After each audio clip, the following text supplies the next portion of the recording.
Hola a todo el mundo. En el episodio de hoy del podcast, de este podcast de Dani Cultura, os voy a hacer un repaso histórico acerca de por dónde han ido los tiros acerca de las advertencias que hemos tenido, y os adelanto que desde hace mucho tiempo, sobre problemas medioambientales, ecológicos, que tenemos a día de hoy y que han generado un grave, como digo, problema que tiene una solución muy compleja, muy difícil y que puede generar muchísimos más problemas asociados. Así que no os voy a ir adelantando más y comenzamos.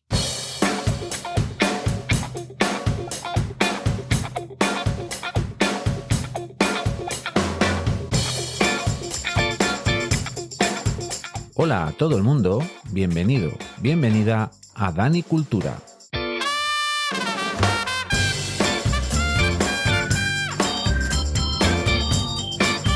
El podcast que, con una visión permacultural, va a tratar diferentes temas que seguro que te van a interesar.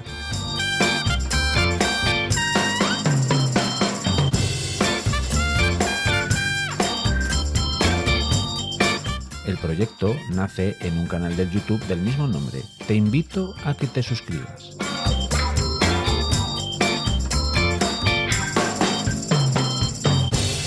Espero que estéis muy a gusto y vamos allá.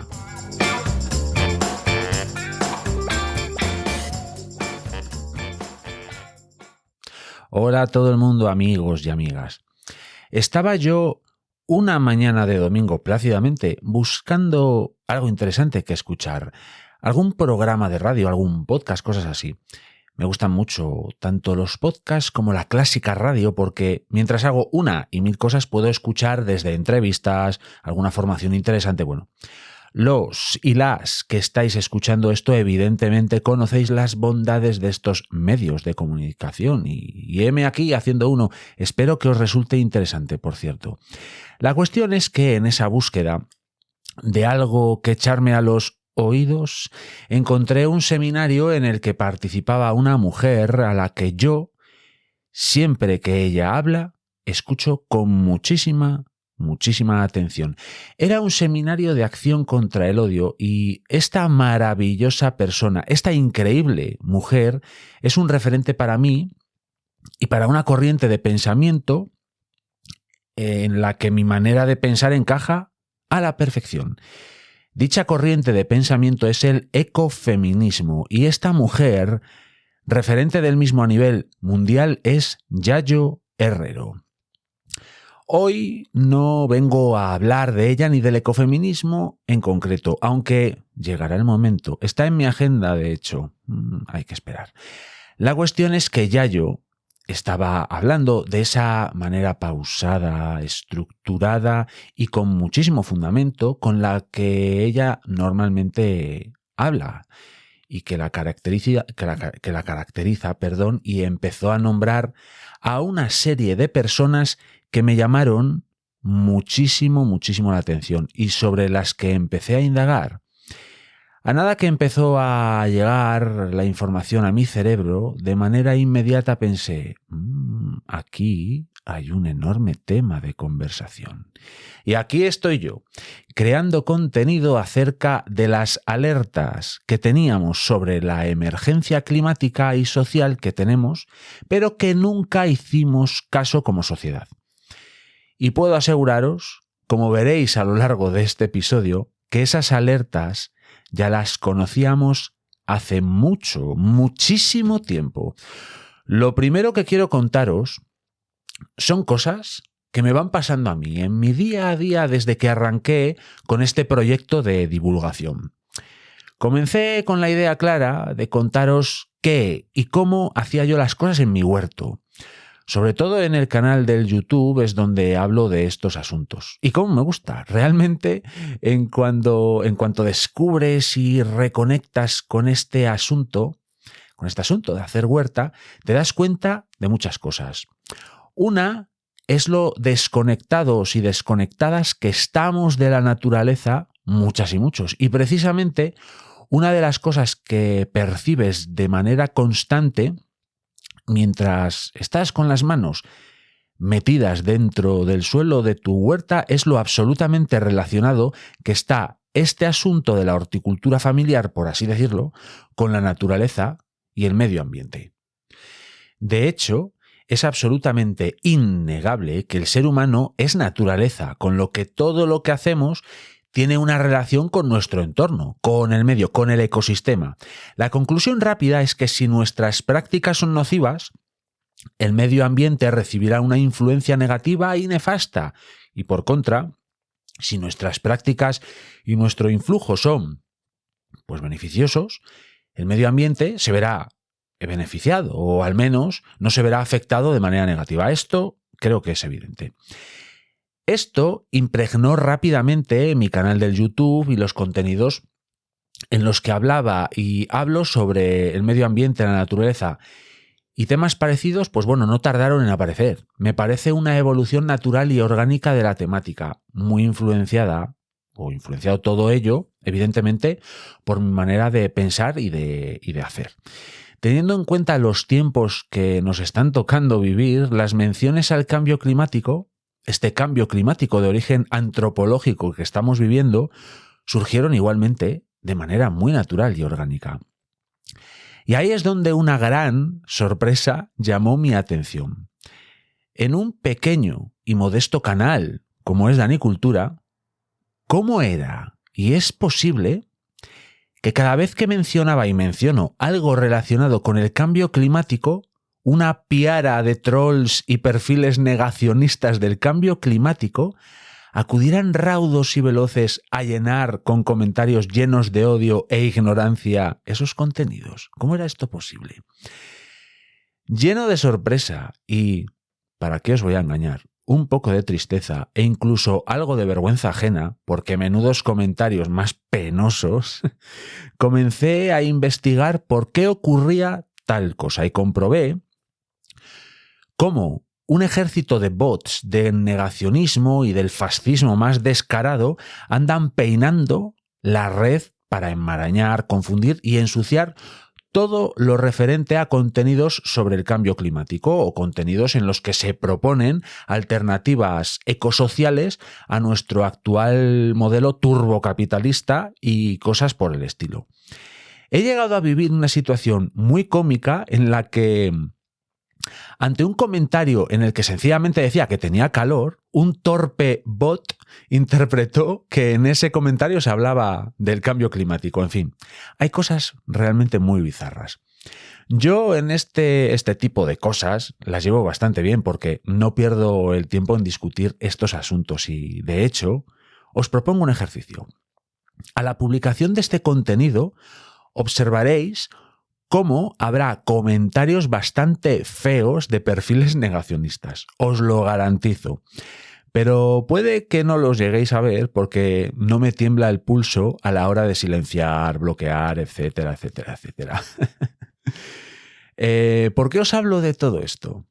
Porque resulta que entre todos esos comentarios que suelen aparecer en esos contenidos, muy de vez en cuando aparece alguna persona negacionista también que busca debatir, a veces de malas maneras, cosa que también bloqueo y pero que muy de vez en cuando hay algún perfil tras el que se encuentra alguna persona que busca debatir de manera medianamente sana. Y ahí sí que se me puede encontrar. Pero insisto, ¿por qué os cuento todo esto? Porque a día de hoy me parece increíble que aún haya personas que no quieran ver las evidencias, ya no solo de la existencia evidente del cambio climático, sino del origen humano del mismo. Porque os aseguro que las evidencias son enormes y muy evidentes. Pero lo más increíble de todo es cómo puede haber personas con responsabilidad en empresas y diferentes administraciones a las que todo esto les pille por sorpresa. Y ahí ya sí que creo que no hay desconocimiento ni ignorancia por parte de muchas de estas personas. Sinceramente veo, más bien, oscuros intereses. Y por tercera vez lanzo al aire la misma pregunta. ¿Por qué os cuento todo esto? Pues os lo cuento porque quienes tienen que tomar decisiones de gran calado en el orden mundial están advertidos y advertidas de este asunto del cambio climático y de su origen antropológico desde hace muchas décadas. ¿Cuántas, Dani? ¿5 décadas? No. ¿Alguna más? ¿8 décadas? Cuidado que esto ya son 80 años, ¿eh? Pues no. ¿Alguna más? Quizás hace 100 años, que ya son años, ¿eh? Cuidadín con esto. Pues es que tengo que deciros que ya teníamos estudios que nos estaban advirtiendo de los peligros actuales muchos más años atrás. ¿Pero cuántos, Dani? ¿Cuántos? Pues bien, hoy vamos a tener que repasar la historia y hablar de personas que han estado incluso un poco olvidadas. De personas increíbles y de informes demoledores que deberían de hacer que se le cayese la cara de vergüenza a todas esas personas de responsabilidad que pueden insinuar que todo esto no se podía evitar. Porque así a priori os voy a decir que al menos desde, atentas y atentos, 1856 ya teníamos estudios científicos que aseguraban que una concentración de CO2 en la atmósfera demasiado elevada generaría un calentamiento global. Ay, por Dios. Ay, ¿qué me voy a poner? ¿Dónde está? Ay, María, sí, espera, que está explotando ahora, que encima cabeza de vaca, espera. Hay tiempo de comer sin problema. Y vamos a empezar trasladándonos al pequeño pueblo de Goshen, condado de Litchfield, en el estado de Connecticut, en Estados Unidos. A día de hoy tiene 3.092 habitantes, así que imaginaos cómo debía de ser el día 17 de julio de 1819. Está situado en el norte de la costa este de los Estados Unidos. Y para lo que nos interesa en este episodio os contaré que en ese 17 de julio de 1819 que mencionaba hace un momento, nacía aquí en Goshen, Connecticut, Eunice Newton Foote. Esta mujer destaca en varios aspectos de su vida y no querría olvidar uno de ellos que me parece especialmente importante, y es que asistió a la primera convención por los derechos de la mujer, la convención de Seneca Falls en 1848. Pero no asistió como público, sino que formaba parte del comité firmante de la Declaración de Sentimientos de la Convención, en donde se exigían derechos sociales y legales, así como el derecho al voto para las mujeres. Ella fue una de las 5 mujeres que prepararon las actas de la convención, es decir, estaba metida en el ajo de esta convención. ¿Y por qué más destaca Eunice Foote, Dani? Pues porque fue la primera persona que propuso que la concentración de CO2 en la atmósfera podría provocar un calentamiento global. Esto se presentó una veraniega mañana, el 23 de agosto de 1856, en Albany, New York, en la 8ª reunión anual de la Asociación Americana para el Avance de la Ciencia. Realmente, y para ceñirnos a la realidad de los hechos, aquella 8ª reunión anual de la Asociación Americana para el Avance de la Ciencia, si bien fue la más multitudinaria hasta la fecha, no contó con ningún avance significativo así a priori. Nada fue especialmente destacable. De hecho, ni siquiera los estudios de Eunice Foote pudieron ser leídos por ella misma, porque, al ser mujer, no podía presentar informes en la reunión anual de esta asociación, como para no formar parte de la primera reunión por los derechos de la mujer. Su informe titulado Circumstances Affecting the Heat of Sun's Rays, circunstancias que afectan al calor de los rayos del sol, tuvo que ser leído por Joseph Henry de la Smithsonian Institution. pero ni el trabajo de Eunice Foot ni la presentación del profesor Henry fueron incluidos en las actas de la 8ª reunión anual de la Asociación Americana para el Avance de la Ciencia. Todo esto cayó en el olvido hasta el año 2010, en el que Raymond Sorenson reivindicó los trabajos de la física y climatóloga Eunice Foot. Lo que ella había descubierto fue que había ciertos gases que tenían un comportamiento extraño cuando eran afectados por los rayos del sol. Descubrió que, en igualdad de condiciones de presión y temperatura, el oxígeno, el hidrógeno y el CO2 se comportaban de manera diferente cuando recibían los rayos del sol, siendo el CO2 el que alcanzaba más temperatura, es decir, dio con la clave para entender el efecto invernadero. Así que ya veis que fue ya en 1856 cuando ya teníamos indicios bien claros que podían hacernos entender que verter toneladas de CO2 a la atmósfera no era la mejor idea. Aunque ahora podéis decir, bueno, Dani, es que el trabajo de Eunice Foot estuvo fuera de foco hasta el 2010. Pues yo os contesto con 2 palabras. John Tyndall. Y es que John Tyndall, un físico irlandés, llegó 3 años después, en 1859, a las mismas conclusiones que Eunice Foot había alcanzado 3 años antes. De hecho, hasta que se reconoció el trabajo de Foot, era Tyndall al que se le reconocía como el primer científico que predijo los impactos que tendrían los gases de efecto invernadero. Pero no, había sido una mujer 3 años antes, en 1856. Vamos a ser generosos y generosas con las fechas y las vamos a redondear. Venga, pensemos que ya desde 1860, redondeando 60, estábamos avisadas y avisados de que llenar la atmósfera de gases de efecto invernadero era una idea pésima, horrible, muy mala.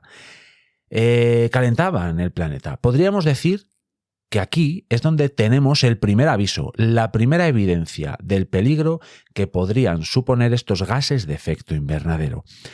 Y ya por aquellos años estábamos quemando carbón a muy buen ritmo, ya que la revolución industrial se supone que se extiende desde mediados del siglo XVIII hasta la década de los años 40 del siglo XIX. Es decir, llevábamos algo más de 100 años echando porquería a un ritmo tremendo y sin ningún tipo de control a la atmósfera. Y digo más, y esto es cosecha mía. El hecho de que ya hubiera científicas y científicos investigando sobre la reacción de ciertos gases ante los rayos del sol, a mí me indica que al menos en la comunidad científica ya existía cierta, si no preocupación, sí cierta inquietud por saber qué pasaba ahí. Pero más o menos cuando ciertos científicos y científicas empezaban a tener cierta inquietud por saber qué ocurría con esos gases de efecto invernadero en la atmósfera, en 1847 se empezaba a hacer un refinado con parafina de algo que ya se conocía y que dieron en llamar petróleo. Y quemar esos productos era energéticamente una absoluta maravilla, claro.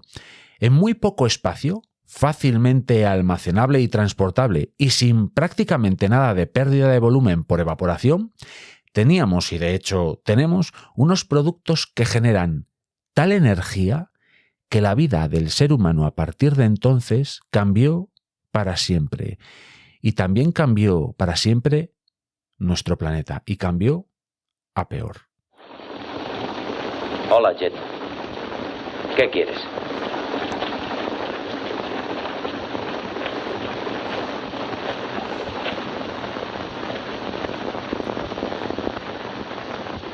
Mi pozo da petróleo.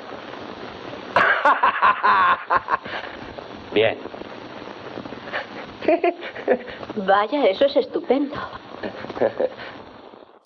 Nos trasladamos ahora a Suecia, concretamente a la localidad de Uppsala, que es la 4ª más grande del país escandinavo. Es una pequeña ciudad de un tamaño parecido al de León, aquí en España, que es desde donde grabo este podcast.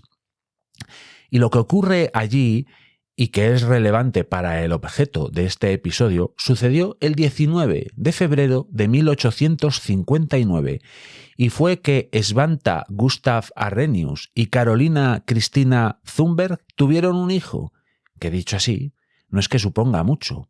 Ahora bien, si decimos que ese hijo era Svante August Arrhenius, pues realmente, salvo para los químicos y químicas que estén escuchando esto y las personas que con gran cultura se interesen por temas muy específicos del negocio del señor August Arrhenius, pues tampoco nos dice demasiado a la gran mayoría. Así que vamos a ir profundizando un poco más en la figura de este recién nacido aquel 19 de febrero de 1859. Desde bien pronto ya demostró el bueno de Svante ser una personita muy especial porque aprendió a leer con 3 años y poco después, con los libros de contabilidad que tenía su padre, empezó a cacharrear convirtiéndose en un prodigio de la aritmética. Ya veis, lo normal para un muchacho de menos de 10 años. Empezó desarrollando su carrera como físico, pero más tarde potenció sus capacidades como químico hasta tal punto que en 1903 se le concedió el Premio Nobel de Química por sus experimentos en el campo de la disociación electrolítica, ya sabéis, la clásica disociación electrolítica de toda la vida. Pero lo que más nos interesa destacar aquí de Svante August Arrhenius es que en 1896 fue la primera persona que, a través de principios básicos de química y física, hizo unas estimaciones acerca de cómo el aumento de las emisiones de CO2 en la atmósfera generaban un aumento de la temperatura a nivel global a causa del efecto invernadero que este gas provoca. Estos estudios, que llevó a cabo por 1896, le llevaron a concluir que el CO2 emitido por el ser humano a través de la quema de combustibles fósiles y otro tipo de combustiones eran lo suficientemente elevadas como para causar un calentamiento global. Ya en 1896 se consideraban unas emisiones elevadas, ojito a este detalle. También os voy a decir una cosa del bueno de August Arrhenius. Estos estudios que llevó a cabo no los estaba desarrollando para postularse como fundador de Greenpeace o ser el capitán del Rainbow Warrior o algo por el estilo. No, para nada. Estaba estudiando cómo podían funcionar y sucederse las diferentes edades glaciales en el planeta. Y de hecho concluyó, gracias a este descubrimiento acerca de los gases emitidos por el ser humano a través de la quema de combustibles fósiles y otras combustiones, que generaban un aumento de temperaturas a nivel global. Como digo, concluyó, y cito, por la influencia del creciente porcentaje de CO2 en la atmósfera, podemos esperar disfrutar de épocas con climas más ecuánimes y mejores, especialmente en lo que se refiere a las regiones más frías de la Tierra. Épocas en las que la Tierra producirá cosechas mucho más abundantes que en la actualidad, en beneficio de la humanidad, que se propaga rápidamente. Ya veis que su descubrimiento tiene una cara B, pero con la mirada de 1896 tiene una explicación. Sin embargo, los descubrimientos bien claros y contundentes de August Arrhenius sentaban las bases para entender muchos de los problemas medioambientales que viviríamos décadas después. Es decir, hasta el momento tenemos que Eunice Foote ya en 1856 descubrió la clave del efecto invernadero. Vale, de acuerdo. Pensemos que a su trabajo no se le prestó atención porque a las mujeres científicas de aquellos años y a las mujeres en general no se les daba mucha bola. Pero es que tenemos que el físico y químico irlandés John Tyndall en 1859 llegó a las mismas conclusiones a las que llegó Eunice Foote 3 años antes, y en esta ocasión los estudios del irlandés sí que vieron la luz. Y después tenemos que en 1896 el sueco y premio Nobel Svante August Arrhenius estableció una relación directa entre el CO2 emitido por el ser humano y el aumento de la temperatura a nivel global. Los estudios de Arrhenius generaron una serie de debates, y esta relación directa entre el aumento de temperaturas a nivel global y la concentración de CO2 de origen humano en la atmósfera quedó un poco en el cajón, uno de esos cajones de un despacho grande y oscuro por el que la gente no suele pasar. La comunidad científica se fue por otros derroteros con estudios sobre los ciclos solares, complejas relaciones entre el ángulo de incidencia de los rayos del Sol y la distancia a la Tierra, en fin. Como digo, la comunidad científica investigó otras posibles causas que podría tener este aumento de temperaturas a nivel global. Pero el cajón en el que estaban los estudios de Arrhenius se abrió un buen día de 1938.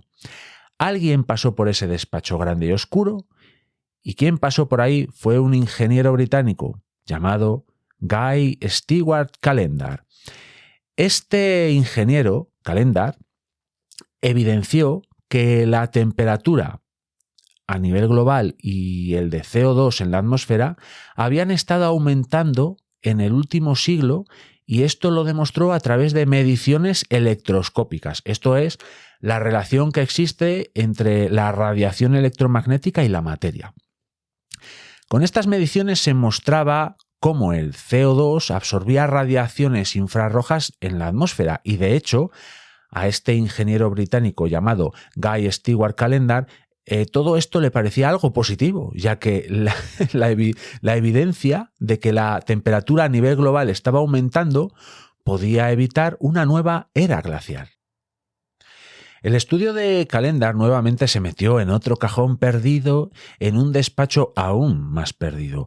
Pero lo que ya estaban viendo los científicos era que se estaba produciendo un calentamiento global, y ya había varias voces que advertían que la causa era el CO2 emitido a la atmósfera por el ser humano al quemar combustibles fósiles. Pero como os podéis imaginar, la ingente industria fosilística era algo que en la década de los años 30 del siglo XX nadie podía parar, ni siquiera la incipiente Segunda Guerra Mundial. Y creían que estaba loco. Creían que no había petróleo más que en Old Spineley y en Barbinet, ¿eh? Pues vengo a decirles que se equivocan. Está aquí. Y no podrán hacer nada para evitarlo. Mi pozo produce en Grande Vic, y hay mucho más, y aún habrá pozos mayores. Los años pasaban y la temperatura inexorablemente seguía aumentando a nivel global, así como las emisiones de CO2. Lo que ocurre es que había algo que también estaba empezando a aumentar, probablemente al mismo ritmo, y puede que en algunos despachos de ciertas universidades estuviera aumentando a un ritmo aún mayor. Y era la preocupación por ese cada vez más evidente aumento de las temperaturas, esas consecuencias que poco a poco iban aflorando, y esa relación que había entre todo esto y el CO2 atmosférico de origen humano. Y aquí ya nos encontramos con una persona que se alarma sobre el aumento de las temperaturas a nivel global. Lo relaciona con el CO2 y, además, no le parece una idea sensacional de cara a evitar una nueva glaciación. Menos mal. Como veis, el cambio es radical. No solo no le parece una idea colosal, sino que alerta de que en 50 años los efectos de esos gases emitidos por el ser humano tendrían unos efectos muy profundos en el clima. Y hay que decir que el tiempo le ha dado la razón, y estoy seguro de que se quedó corto. Esta persona es Roger Randall Dougal Revele, en lo sucesivo Roger Revele. Este oceanógrafo y climatólogo estadounidense nacido en Seattle, para más señas, es el cofundador de la Universidad de California, San Diego. Pero más allá de todos sus éxitos a este respecto, para lo que nos interesa en este episodio del podcast es que en 1957 demostró que el CO2 de origen antropogénico emitido a la atmósfera por la combustión de los combustibles fósiles no eran absorbidos en su totalidad y permanecían en la atmósfera. Y si ahora enlazáis todo lo que hemos ido viendo hasta ahora, es decir, que esos gases de efecto invernadero acumulan calor y que desde la revolución industrial estamos echando a la atmósfera CO2 y otros gases de efecto invernadero a un ritmo inasumible por el planeta, ¿qué nos queda? Calentamiento global de origen antropogénico. Pero quizás la alarma emitida por sus estudios, por los estudios de Roger Revele, no fueron suficientes, no fue suficiente esta alarma. Seamos bien pensados e imaginemos que los trabajos de Revele se vieron ensombrecidos por su actividad académica y el desarrollo de la Universidad de California, San Diego. Pues no tendríamos que esperar mucho para volver a contar con una advertencia pero que muy significativa y que nos iba a proporcionar una herramienta de gran utilidad, la curva de Killing, que mide la concentración de CO2 en la atmósfera. Pero, ¿quién es Killing? Charles David Killing, natural de Scranton, Pensilvania, Estados Unidos. Este científico se percató de una cosa: no había mediciones precisas de la concentración de CO2 en la atmósfera. Killing tenía contacto con Roger Revele, así que era conocedor de su trabajo. Killing desarrolló su carrera en Caltech, el Instituto Tecnológico de California, que tenía y tiene un prestigio tremendo, famoso por sus estudios en ciencias naturales y considerada una de las mejores universidades del mundo. Os pongo este contexto sobre la mesa para que entendáis que todos estos trabajos y estudios sobre los que estamos hablando hoy no estaban desarrollándose en un solitario garaje de un barrio residencial y que con mucha dificultad las conclusiones de los mismos acababan en una revista científica de 3 al cuarto en una mención breve dentro de las páginas interiores. No.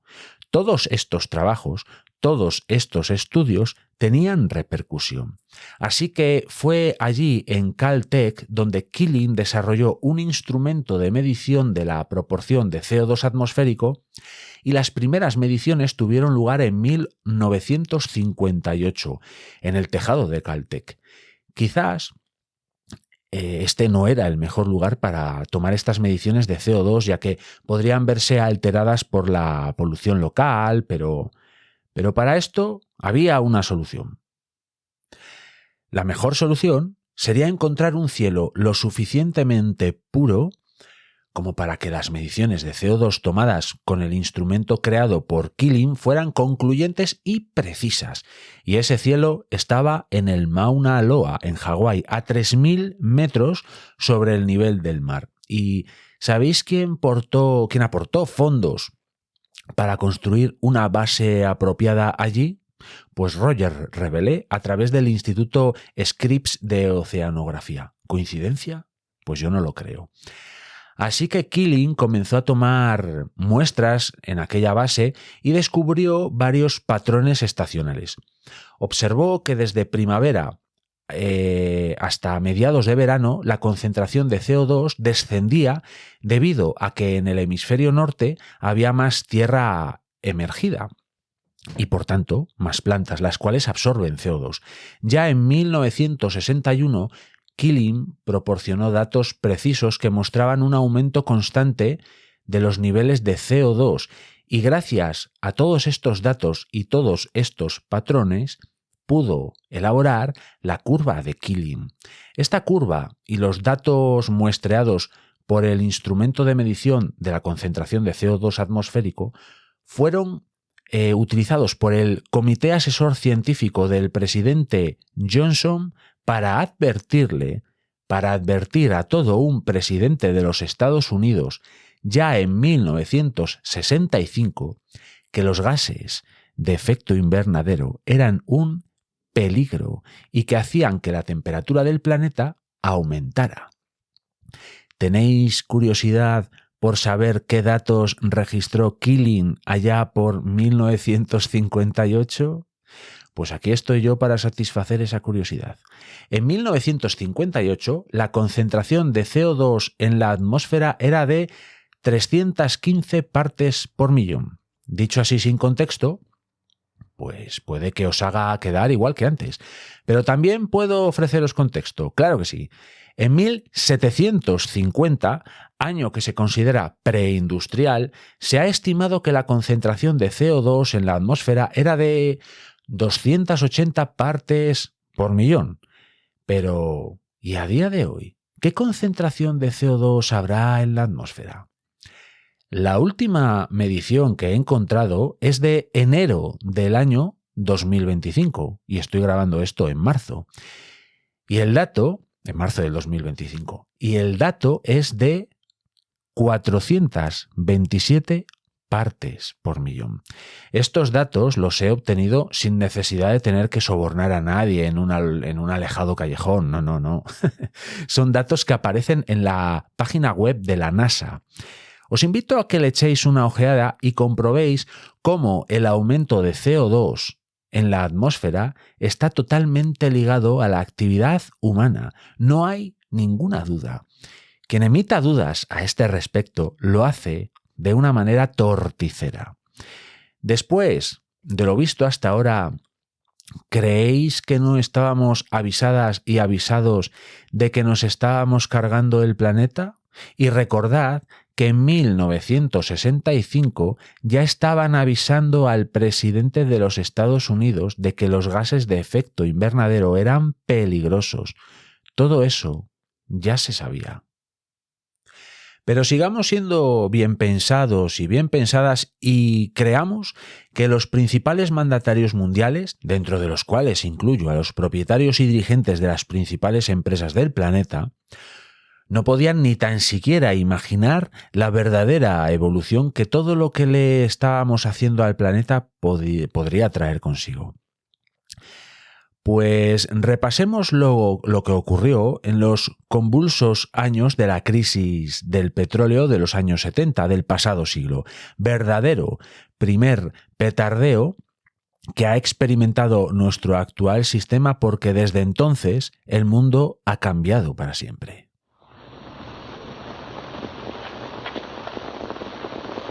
Soy rico, Vic. Soy muy rico. Un hombre muy rico. Y voy a tener más dinero del que tú jamás has soñado tener. Tú y toda la maldita ralea de los Benedict. Anda, Leslie, entra en casa. Llévate a las mujeres. Nos alegramos mucho de tu suerte. Ahora vete a tu casa. Poco antes del inicio de esta crisis del petróleo que menciono y poco después de que sobre el buró del 36º presidente de los Estados Unidos de Norteamérica, Lyndon Johnson, llegase un informe en el que se alertaba del peligro para el planeta de los gases de efecto invernadero, en 1968 se reunieron en Roma un puñado de políticos y un grupo de científicos de varios países y que compartían la misma preocupación por el impacto que el ser humano podría causarle al planeta. Un par de años después se constituyeron de manera oficial como una ONG, establecieron su sede en Suiza y se pusieron el nombre de El Club de Roma. Esta organización sigue funcionando a día de hoy y va generando estudios e informes sobre los problemas que puede tener el planeta. Los informes no se los encargan a cualquiera, no, para nada. De hecho, en 1972 publicaron un informe que no dejaría indiferente a nadie. Este informe se lo encargaron al MIT, el Instituto Tecnológico de Massachusetts, considerada una de las mejores universidades del mundo y que mantuvo durante 10 años la consideración de la mejor universidad del mundo. Como decía antes, el Club de Roma no se anda con chiquitas, encarga informes a la crème de la crème. Tal es así que la persona que lideraría el estudio que encargó el Club de Roma al MIT fue una vieja conocida de este podcast y sobre la que ya hemos hablado largo y tendido aquí, en el episodio que abordaba el complejo tema de la dinámica de sistemas. Dana Meadows, una mujer imprescindible. Este informe fue encargado por el Club de Roma y no es casual que lo hiciera en 1972. La preocupación por temas ambientales estaba empezando a sobrepasar las barreras de los consejos de administración de las empresas y de los gobiernos de los estados. Las personas normales, la opinión pública, en su día a día ya mantenían conversaciones al respecto y personalmente creo que cuando esto ocurre es que el tema ya es grave, ya ha pasado de castaño oscuro. Es más, el oscurantismo que suelen mostrar las empresas dedicadas a la extracción del petróleo o de otras materias primas en general, se había visto expuesto, y es que Marion King Hubbert, un geofísico que trabajó en el laboratorio de investigación de la compañía petrolera Shell desde el año 1943 al año 1964, es decir, trabajó ahí 21 años, realizó unos estudios en los que hizo una predicción sobre la producción de petróleo en Estados Unidos. Sus conclusiones eran claras. La producción petrolera norteamericana de petróleo crudo convencional llegaría a su máximo de extracción a finales de los años 60 o principios de los 70. Y os voy a decir una cosa. Acertó, porque a principios de los años 70 se alcanzó ese pico de producción. Es decir, y resumiendo mucho este tema, en Estados Unidos y en el mundo en general, daba igual el lado del telón de acero en el que te encontraras, había preocupación por la evolución del mercado del petróleo porque entonces como ahora el petróleo era y es fundamental para mantener el metabolismo del sistema en el que vivimos. Y la crisis del petróleo de los 70, que llegó poco después de este momento, cuando la OPEP, la Organización de Países Exportadores de Petróleo, cerró el grifo de exportaciones de crudo, hizo que las debilidades de los diferentes sistemas económicos y políticos quedaran muy expuestas y todo el castillo de naipes, poco a poco, se fue desmoronando. A partir de este momento, los parámetros económicos iban a cambiar y la posesión de bienes iba a ir perdiendo importancia en favor de la especulación económica basada en la deuda pública y cosas así. Pero como digo, esto es muy, pero que muy resumido. Pero ese informe que el Club de Roma encargó al MIT y que dirigió Dana Meadows, ¿de qué trataba?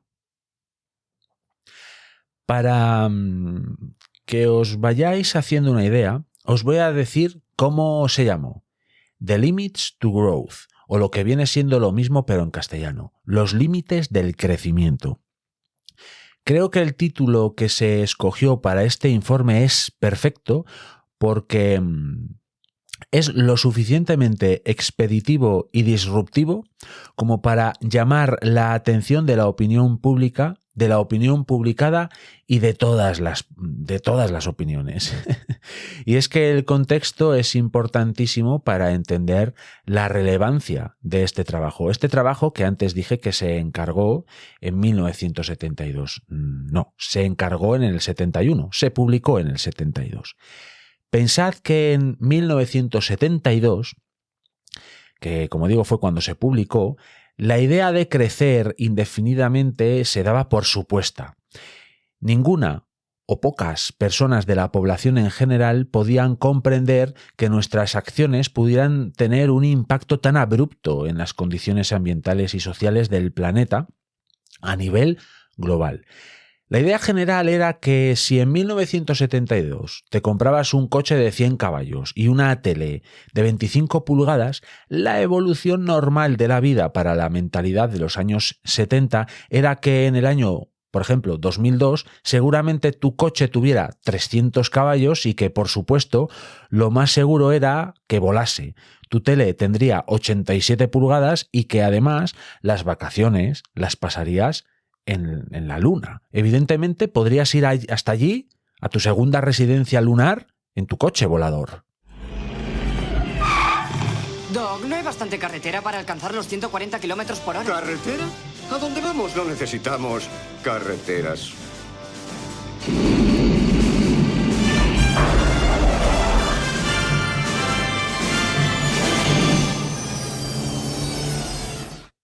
Sin embargo, la tozuda realidad de los hechos y el informe de los límites del crecimiento tenían otros planes y otros vaticinios muy distintos a estos que he caricaturizado hace un momento.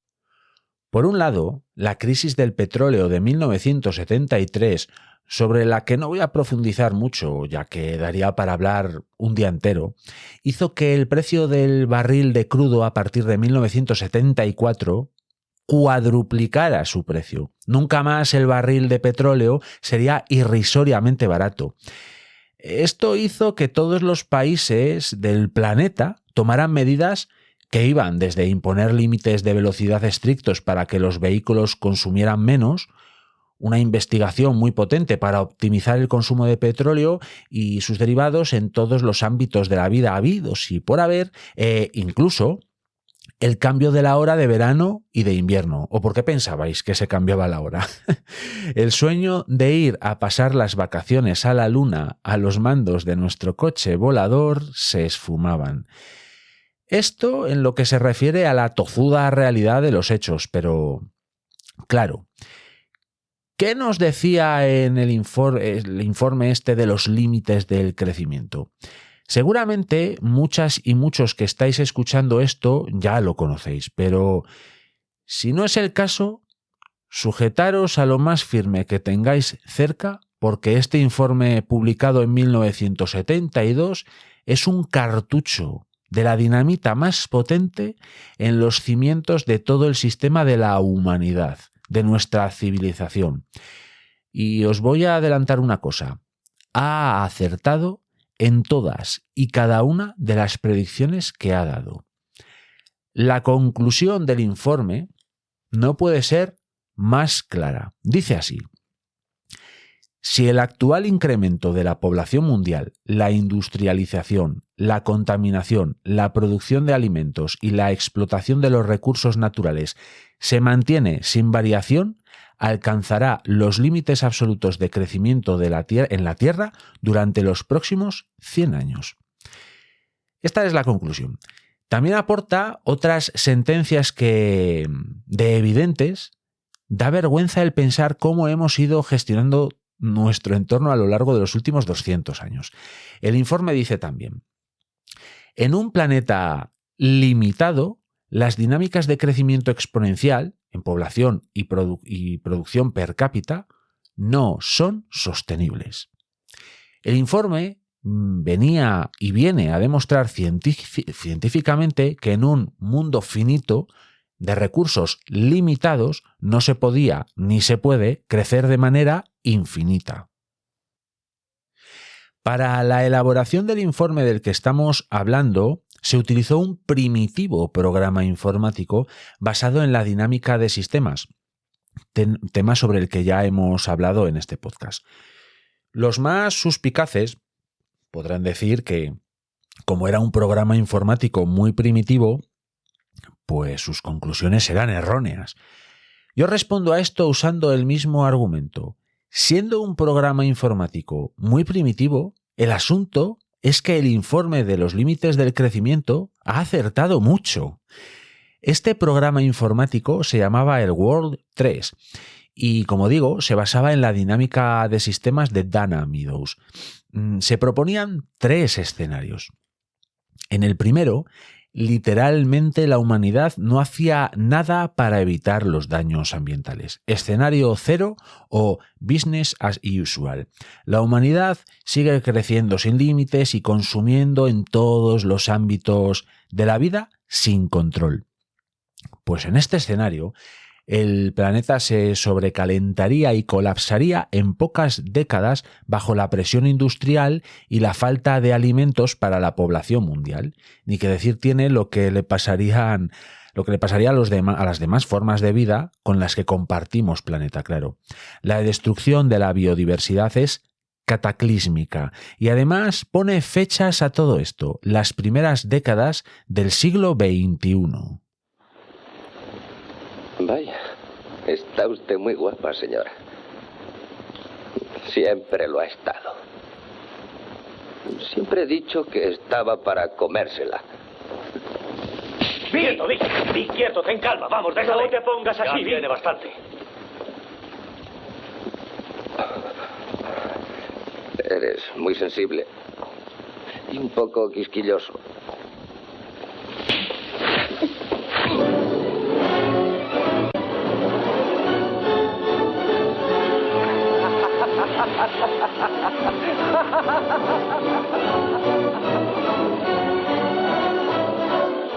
Vic, debiste haber matado antes a ese individuo. Ahora es demasiado rico. Otro escenario que planteaba este modelo informático era uno que podríamos llamar un escenario tecnológico en el que los grandes descubrimientos de todo tipo frenarían mucho los impactos ambientales del ser humano. Nuevas fuentes de energía, tecnologías increíbles, etcétera, etcétera, etcétera. En este supuesto contexto, la humanidad colapsaría de igual modo, siendo la diferencia que tardaría solo un poco más. Y es en este momento de especial relevancia que os hable de el modelo DICE, que es un acrónimo que significa Dinámico Integrado Clima Economía, es decir, es el modelo dinámico integrado Clima Economía. Este es un modelo, una fórmula que a partir de los años 90 del siglo XX, es decir, hace nada, los países occidentales en su gran mayoría han intentado implementar, en el que se tienen en cuenta los impactos ambientales, el ciclo del carbono, la ciencia del clima y todo esto integrado con la teoría económica neoclásica moderna. En este modelo, los adelantos tecnológicos compensarían los impactos ambientales. Si os dais cuenta de por dónde van los tiros, parece evidente que este es el modelo que se lleva intentando, y digo bien intentando, impulsar desde hace ya décadas. Y si también os dais cuenta, este sistema DICE también está petardeando muy fuerte, porque la tozuda realidad vuelve a interponerse en los planes de estas teorías económicas que siguen persiguiendo un crecimiento infinito de una u otra manera. La testadura realidad dice que no hay recursos suficientes para toda esta economía basada en la tecnología increíble, o si los hay, para nada son baratos. Este modelo DICE parece que pretende seguir los pasos del segundo modelo planteado en el informe de los límites del crecimiento publicado en 1972. Y si recordáis, la diferencia con el primer escenario en el que no hacíamos nada es que la humanidad de igual manera colapsaría, pero solo que tardaría un poquito más. Y ahora os digo otra cosa acerca del modelo DICE. Este modelo plantea que el calentamiento global óptimo sería de 2 grados. Y además también dice que los costes de mitigación del calentamiento global serían mucho mayores que los que supondrían las reparaciones de los daños ocasionados por el cambio climático. Y estos son los planteamientos del modelo que parece estar presidiendo nuestro sistema económico-social actual. ¿Qué os parece? De las muertes y el sufrimiento ocasionados por el cambio climático y los impactos ambientales generados por el ser humano, pues no se hablan mucho en ese modelo. Ni de las guerras existentes, en las que la disputa son las materias primas, que es una cosa muy actual ahora mismo, etcétera, etcétera, etcétera. De hecho, os voy a dar un dato. 160.000. 160.000. Este es el número de personas que fallecen anualmente a causa directamente del cambio climático. Como afirma en una publicación de la revista científica Nature el epidemiólogo climatólogo estadounidense Colin Carlson. Esta es la cifra, 160.000, que parece que no le importa a nadie. Ahora os planteo un ejercicio. ¿En qué escenario pensáis que estamos? Porque la emisión de CO2 a la atmósfera está en niveles disparatados. La extracción de materias primas parece una carrera en la que los derechos humanos no importan. Y así, un largo etcétera de situaciones nada halagüeñas. ¿En qué escenario estamos? Parece que estamos en esa escena de la película Rebelde sin causa en la que James Dean pisaba el acelerador de su coche en dirección al precipicio y el que pisara el freno primero pues perdía. Pero aquí parece que no quiere perder nadie. Nadie pisa el freno. Y es que el informe de los límites del crecimiento planteaba un tercer escenario, porque tengo que adelantaros que aún podemos hacer algo. El informe daba una solución a esta problemática que teníamos. Se llamaba transición hacia un sistema sostenible. La buena noticia es que sí que existe un modelo posible y que haría que el planeta no se sobrecalentase y que auguraba un modelo posible y mejor. La mala noticia, porque la hay. Este modelo de transición hacia un mundo sostenible debería de haberse empezado a aplicar por lo menos desde el año 2002. Así que, como veis, vamos con más de 20 años, a fecha de la grabación de este episodio, de retraso. Este escenario de transición hacia un sistema sostenible plantea un modelo en el que el crecimiento económico ha de detenerse y plantea un estado de equilibrio global. Esto, en la práctica, supondría que lugares muy depauperados deberían crecer y, por contra, otras partes del mundo, el norte global más en concreto, debería experimentar un decrecimiento y solo de esta forma, según este modelo, la humanidad tendría posibilidades de perdurar más en el tiempo y de desarrollar todas las potencialidades humanas. El informe de los límites del crecimiento es revisado periódicamente y debéis saber que los cálculos en base a los nuevos datos y a los nuevos programas informáticos siempre acaban llegando a las mismas conclusiones. Buscad las tablas que existen del informe y veréis cómo van evolucionando los pronósticos. Y yo voy a situar un año en el horizonte. 2030, que me parece que no es una cifra casual. 2030. Ese parece ser un año clave según todas las narrativas y según muchos informes.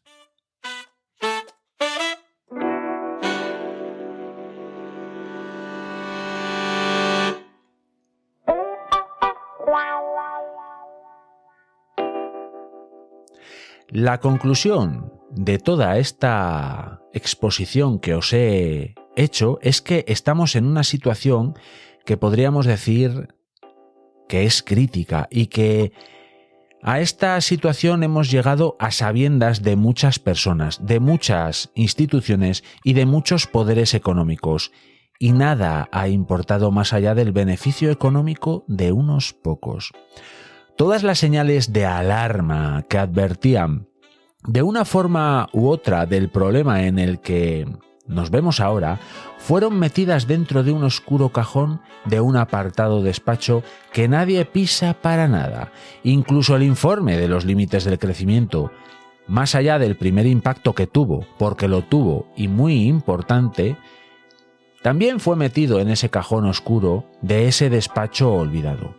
Y mi conclusión es que todas estas alarmas son ignoradas porque quienes alcanzan poder y riquezas no quieren perder todo eso y son capaces de mandarnos al garete a todas y todos para proteger sus oscuros objetivos. Y es que aquí lo que se plantea no es si el planeta sobrevivirá, no. El planeta seguirá girando en torno al Sol. Aquí el problema está en si la humanidad podrá sobrevivir. Esto es así de grave y esto es así de poco habitualmente planteado a la opinión pública. Pero también os digo una cosa, Somos muchos y muchas más las que queremos que el planeta no se caliente, que la humanidad conviva de manera sostenible con las demás formas de vida de este mundo.